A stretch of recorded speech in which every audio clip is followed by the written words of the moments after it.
Nestas últimas datas o PP decidiu facer unha compilación de publicaciones de OK Diario, a estrategia está clara, aconteceu hai un par de semanas cun tema de Jorge, acontece agora, é dicir, faz unha rolda de prensa, proxetas unha información das cloacas de información do Estado e están os medios públicos para recollelo e amplificalo. Polo que a min respecta, a miña parella nunca traballou no Concello de Santiago. A diferencia que traballou no bipartito moito e traballou tamén na legislatura do Partido Popular con varias obras, foi directamente vetada por min e co seu consentimento, evidentemente. Vale? Impútaselle a ela unha actuación que fixo unha das súas socias nun certamen poético no barrio de Conxo, con outras 8 ou 9 poetas, e unha aula didáctica ese día tamén no centro sociocultural, dentro das actividades dos centros socioculturais. Ela traballa nun editorial onde hai unha sociedade e onde hai diferentes persoas, non? E entón impútaselle unha factura a ela e que actuou e foi contratada polo Concello por unha cuantía que creo que anda entre os 300 e 400 euros.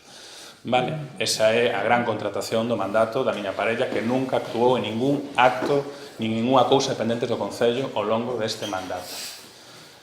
Atácase a familia de Noa Morales e a súa irmán a través da acción dunha empresa de cooperativas que traballa con múltiples institucións por ser beneficiada a súa irmán que non formaba parte da cooperativa e que foi contratada para un curso de ganchillo por un custo de 200 euros.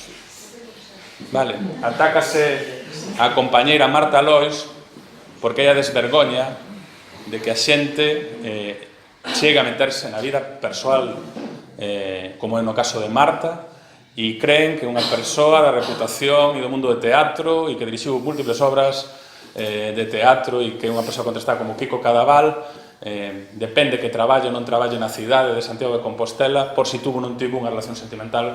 Sede conscientes de que grado de infamia estamos en estes momentos instalados, porque eu chamei onte a Agustín Hernández e dixen tes que estar moi desesperado para facer o que estás a facer e dixome, isto que é política? E dixen, non, isto é merda porque sabes que é falso. Creo que se sabes todos e todas conscientes, os que hoxe estades aquí, os que non estades, de o que nos xogamos en maio e sobre todo do que se xoga a cidade.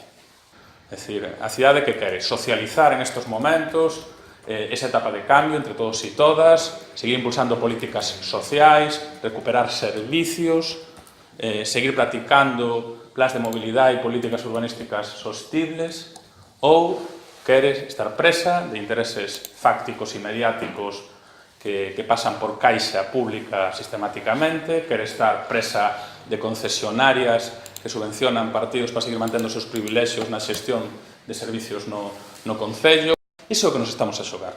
Iso é o que nos estamos a xogar. E iso é polo que nos disparan. Non porque seamos máis agradables ou menos agradables. Evidentemente valoran a nosa liberdade, valoran a honestidade e a nosa independencia. Non lle debemos nada a ninguén. E aí van a atacar. Sistemáticamente. Sistemáticamente. E debemos ser xente moi importante cando lle poñen ese prezo a nosa cabeza. E este espazo dende a diversidade é o único dique de contención para a volta da dereita coa extrema dereita. Entendamos que ou somos nós os que evitamos que esta cidade volva a oscuridade ou non vai ser ninguén. Entón, bueno, eu, perdade por a prédica, pero quería rendir